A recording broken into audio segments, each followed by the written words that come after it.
folks. Welcome to another edition of Housecoat Chat. Your dude in a housecoat. This is number 37, folks. And yes, we are going to talk Zelensky, NATO, corruption. We're going to talk about Mark Carney, and we're going to talk about the tariffs. And that's the rant for today. And yes, folks, what we witnessed this weekend, with the holy shit moment of the Oval Office with Zelensky, J.D. Vance, and Trump. And lo and behold, most of us got the sound bites, the short clips of everything that happened. Well, I honestly have to tell you folks, and I will say I watched the whole 1 hour, about 50 plus minutes of the whole Oval Office setting. And until you watch the whole thing, I hope you do. It's very important. Find some time, take some time out of your life and actually watch the whole thing. And it is quite good, quite telling, and it really does expose Zelensky, who I think might have a problem. I don't know, but his actions, mannerisms, the constant fidgeting, his posture, and everything else, he was not liking being in that meeting. And before the meeting, he hung out with Democratic senators. They told him not to take the deal from Trump, make him look bad. That's the sum of it, folks. Yes, here we are. We got the biggest actor on the world stage, the one that's been paid the most out of all the actors and actresses in this world, is Zelensky. He is the highest paid actor.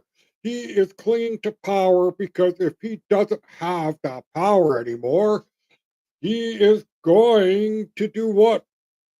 Fade away or be thrown in jail. How does a man who is a semi successful comedian on European Russian television able to have a Florida mansion, a couple of private planes, millions in the bank account, and a constant sniffle? I wonder what that is. Everybody, I want you to understand that there is a man involved in world geopolitics who's elected by the people of the United States, and Orange Man Bad plays chess. Yes, folks, he plays chess.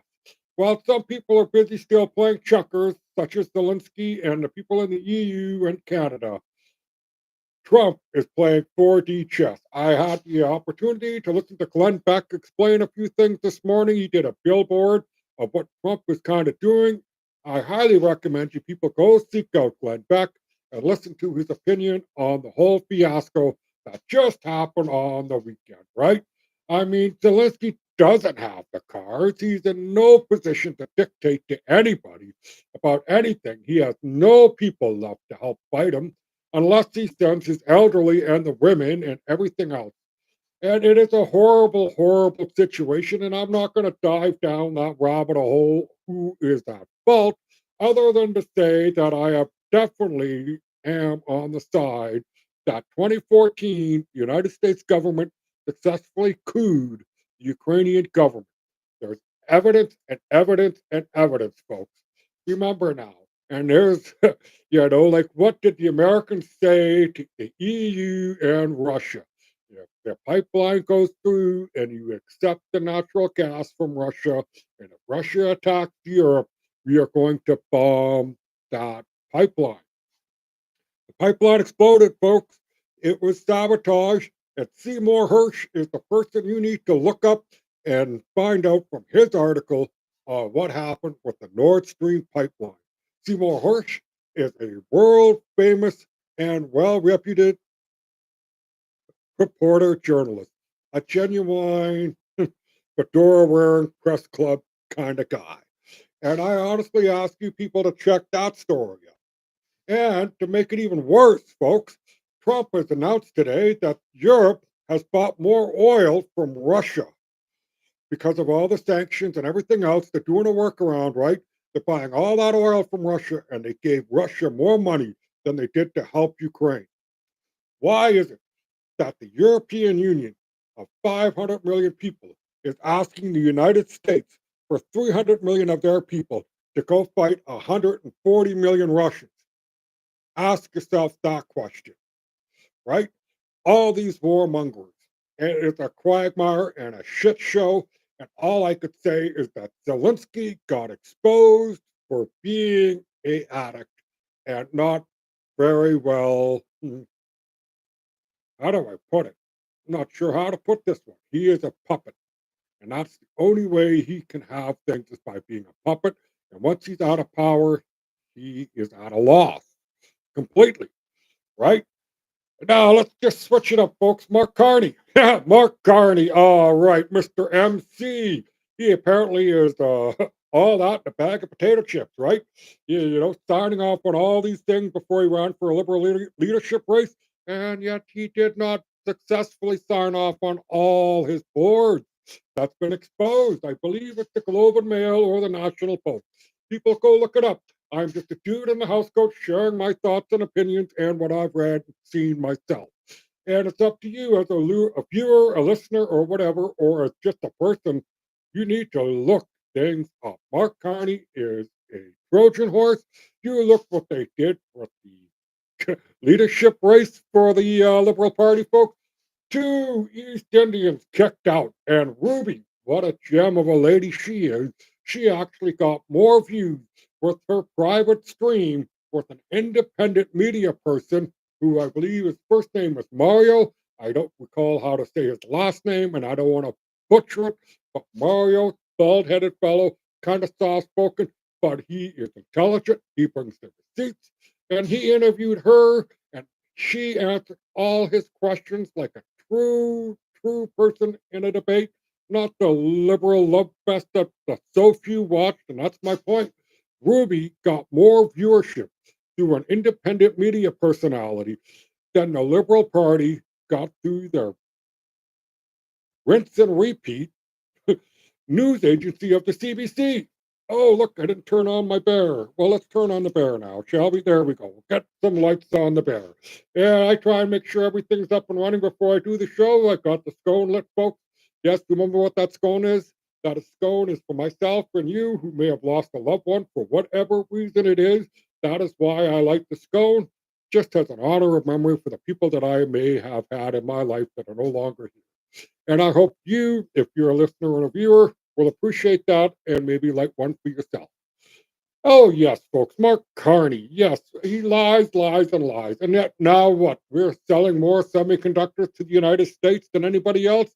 We account for 0.8% of the semiconductors that the United States brings within their own country. Carney, Carney, Carney. He's a carnival barker. Bark, bark, bark. I am this. I am that. I am so great. You know, dude, you are going to, I hate to think, you are going to be installed while people will really despise you more than Justin Trudeau.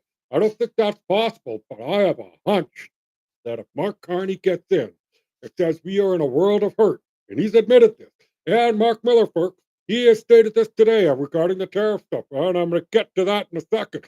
But let's just hear what Mark had to say because it ties in with Mark Carney. Mark Miller and Mark Carney both are willing to let us suffer. Canadians, yes, that's me, that's you, are willing to let us suffer to give it to the states, folks. And what does the states want? They just want us to control our borders better. That's it. We gave Ukraine more money than we did for our own border. There's more people dying in this country from fentanyl than there is from World War II.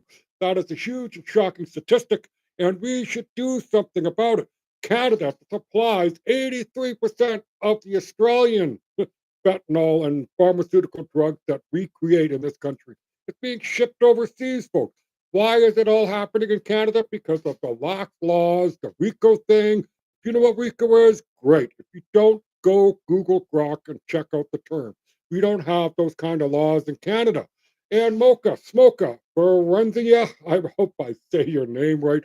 A young kid, long hair like myself. Mocha brings the Smoka, and he's coming up with a story soon, and I'm looking forward to it. Yes, folks, all this stuff that we got going on, and here we are with a coronation event of a person who does not even live in Canada up until just very recently again. And he's going to save us from what? He was already advising the Liberal Party for about 4 years plus, and his Brookfield Asset Management, or BAM for short, folks, has 70 projects across this fine country of ours that is using our tax-paying dollars to help build whatever they're creating. And guess who suffers the losses? Yeah, it's us taxpayers, folks, not those investors. They're getting their money. We are losing, and we do not want this man in at all. Okay, this man used to be BlackRock's personnel top guy for countries that are going bankrupt. He handled their bankruptcy, I guess, and other things. Yes, he brought pain and suffering amongst the whatchamacallit, the British when he was their Bank of England dude, right? He should not even be considered. That Chara, oh my God, Freeland, of course, and anybody else that's already been in politics. But Mark Carney, who's going to step into the role after he's been with the rougher, everything else, his wife. Oh man, I'm telling you, if you do not know who Mark Carney's wife is, Google her. Yes, Google her, folks. Grok her, do whatever. Find the old videos. You will not really like this woman. I have not seen a picture of her where she truly smiles. Not yet. Oh, Mark Carney. He must have a hard time pleasing her. Yes, folks, you know what else we got going on? Yes, the tariffs are coming tomorrow, the State of the Union address, and boy, Trump's making it sound like he's going to tell it like it is. And I am looking forward to tomorrow night. I am a political junkie. And let me tell you something. I am going to make sure I watch that debate or that presentation because it's going to relate to my country and what's happening with our border, ties in with the tariff, the fentanyl, Mark Carney, and all that, right? It's all tying in together nicely in a bowl, folks. And guess what? In the Mexican side of the border, there's already U.S. military presence. Yes, there is. There are drones flying through Mexican airspace, tracking and targeting the cartels as we speak. As we speak, and it's just a couple of days old, approximately 17 cartel members have been extradited to the United States for prosecution under their law. Whatever they're going to be charged with, terrorism, whatever it may be, let's just hope that they crush it, right?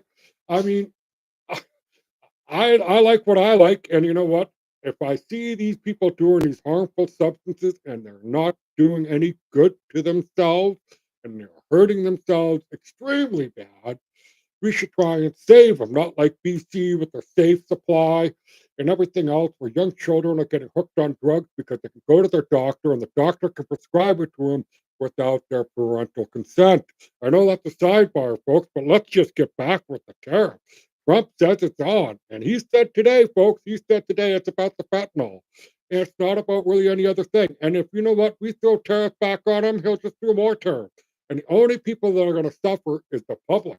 Trump already acknowledges this, and our elected officials in Ottawa, in Ontario, in our province of British Columbia are willing to sacrifice us to save their own ass, right? You listen to these folks and the way they are talking, and yet, you know what? Danielle Smith did something, Scott Moe done something, and even the canoe out of Winnipeg. I hate to say it that way. I don't care for the fellow's policies or politics. His name is nice. He probably gets a lot of jokes about it. But Mr. Canoe, oh, yes, folks, we as a country are so divided and so apart that I honestly think that joining the United States would be the best thing that we can do to save our own asses. It doesn't mean we get American style health care right away. It doesn't mean we get instant rights or whatever, because we still have laws within our own boundaries. I mean, it's such a quagmire, such an onion that has to be unlayered, put back together to even make it work. But it might be better than our current corrupt system. I am on the understanding, and I haven't really dived down the rabbit hole to actually prove the statistics myself, but I have heard that our GDP may be up as high as a 20% of criminal activity is actually supporting our gross domestic product. You think about that, folks. Think about it, right? Holy smokes, it's a crazy world, and here we are, right? We plebs are being sold out to the people who want to try and make a global one world order. You heard Chrystia Freeland speak in her debate. We need a new world order where we can have France and Britain use their nuclear missiles against the United States if they threaten us. What the hell are you talking about, woman? You were so out to lunch and your 4-year-old girl that had a conversation with you about Trump? Oh my god, that is so such a story. You said it in French, you said it in English, you went on Bill Maher, and guess what? Maybe later tonight on Jen Psaki's show, you're gonna say the same story again. Christia Freeland, I don't know who you are exactly. I have not read your book, Plutocracy, and I know what you speak of, Mr. Speaker. I really hope you resign because God awful. That's just awful. The way she says it in the House of Commons. Oh, I know, I know. Yes, folks, all I have to say is now I know I don't like to talk that long. I'm about at my time limit that I like to try and set myself at. But remember, folks, what happened with Zelensky is on him. What the EU and everybody else is clamoring for. And you're saying we weren't invited to the peace talks. Well, buckle up, bunnies. You had 3 years to try and sort it out before Trump got into office, and he voted, and he got voted in for saying, I'm going to end forever wars. And the American public overwhelmingly supported it. If you have not paid attention to the last election, folks, overwhelming, overwhelmingly supported him to decouple from the war in Ukraine. And as of what today, and I just heard, no more actual military equipment, missiles, rockets, tanks, jeeps, whatever, are going off to Ukraine. And as a side note, folks, I saw a picture today out of Moscow showing off one of our fancy Canadian armored carriers in their collection of stolen goods from the NATO people giving Ukraine. Our equipment's ending up into the hands of so called enemies on display. Oh, I mean, you can't make this stuff up. You just can't. And I am all here for Doge. I am all here to see it hopefully come into Canada. Thanks to Andy Lee for bringing up the Canadian side of the story. If you're on Twitter X, I check her out because she's got some mind blowing ones. Like, we gave a $500,000 grant to study queer intersectionality in agriculture from flower field to vase. That was the request for the grant, and it was approved. Anyways, folks, that's just a little side bit to make you go, what? And I want you to have a great day, positive vibes. Let's get it out there. The world needs to have positive vibes. We need to say something. We need to get active, folks. Contact your MP, your MLAs, your MPPs, and MHAs. There's so many different varieties across this country. The main point is if you feel strong enough about something, contact that elected official from the school district to the prime minister's office and the governor general. And finally, if you have not ever been to an SPCA, please go at least once in your life. Walk down that aisle. If a fur ball connects with you, please take it home and have a great day. Thank you.